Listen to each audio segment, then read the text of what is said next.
Aspiration. With the clear perception of one's own ignorance comes the desire for enlightenment, and thus in the heart is born aspiration, the rapture of the saints. On the wings of aspiration man rises from earth to heaven, from ignorance to knowledge, from the underdarkness to the upper light. Without it he remains a groveling animal, earthly, sensual, unenlightened and uninspired.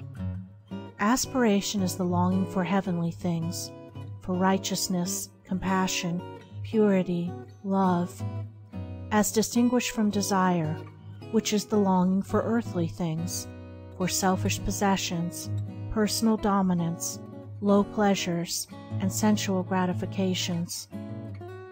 As a bird deprived of its wings cannot soar, so a man without aspiration cannot rise above his surroundings and become a master of his animal inclinations. He is the slave of passions, is subject to others, and is carried hither and thither by the changing current of events. For one to begin to aspire means that he is dissatisfied with his low status and is aiming at a higher condition. It is a sure sign that he is aroused out of his lethargic sleep of animality and has become conscious of nobler attainments and a fuller life.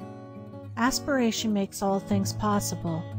It opens the way to advancement.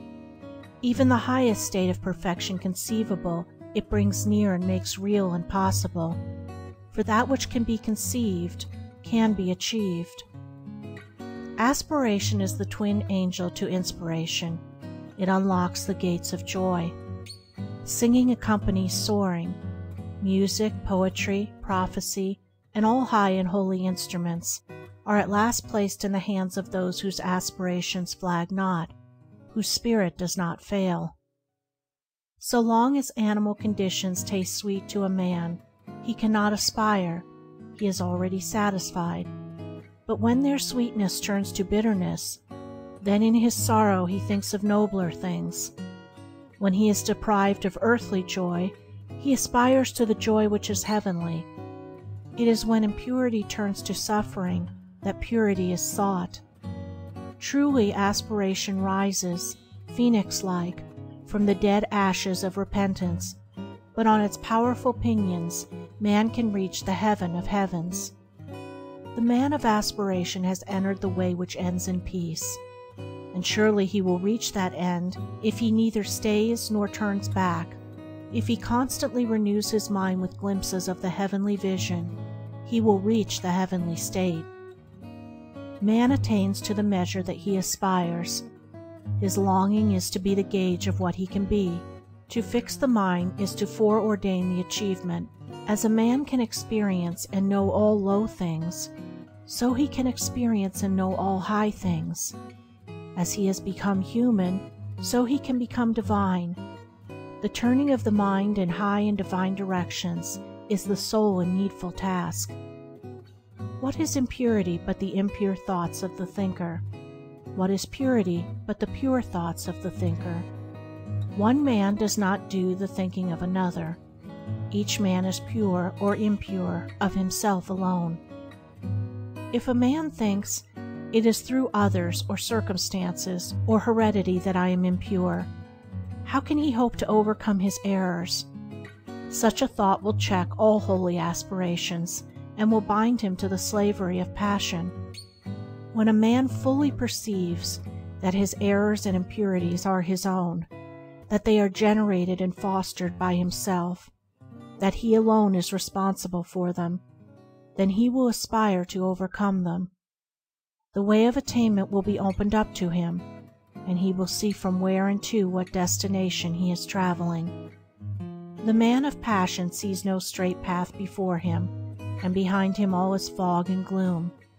He seizes the pleasure of the moment, and does not strive for understanding or think of wisdom. His way is confused, turbulent, and troubled, and his heart is far from peace.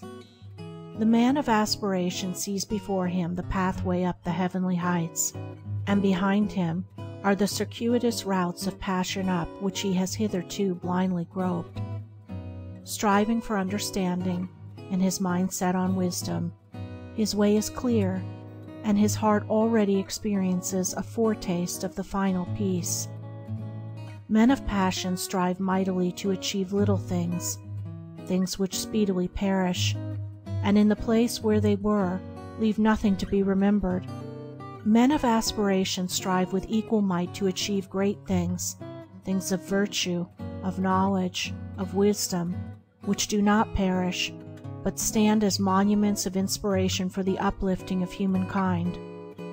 As the merchant perceives worldly success by persistent exertion, so the saint achieves spiritual success by aspiration and endeavor. One becomes a merchant, the other a saint, by the particular direction in which his mental energy is guided.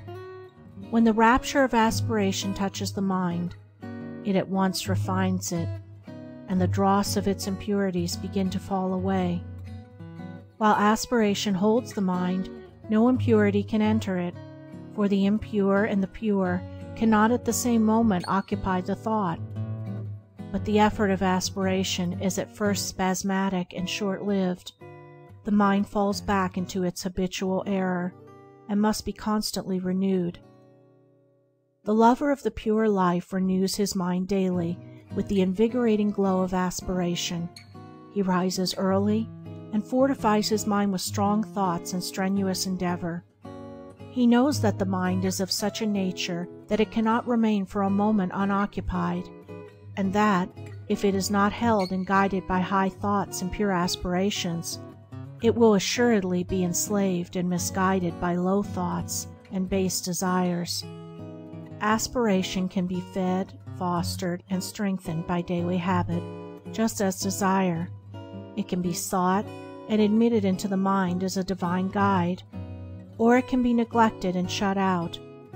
To retire for a short time each day to some quiet spot, preferably in the open air, and there call up the energies of the mind in surging waves of holy rapture, is to prepare the mind for great spiritual victories and destinies of divine import. For such a rapture is the preparation for wisdom and the prelude to peace. Before the mind can contemplate pure things, it must be lifted up to them. It must rise above impure things, and aspiration is the instrument by which this is accomplished.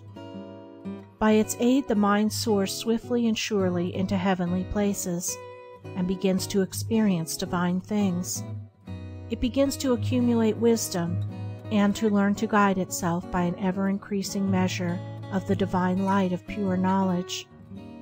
To thirst for righteousness, to hunger for the pure life, to rise in holy rapture on the wings of angelic aspiration, this is the right road to wisdom.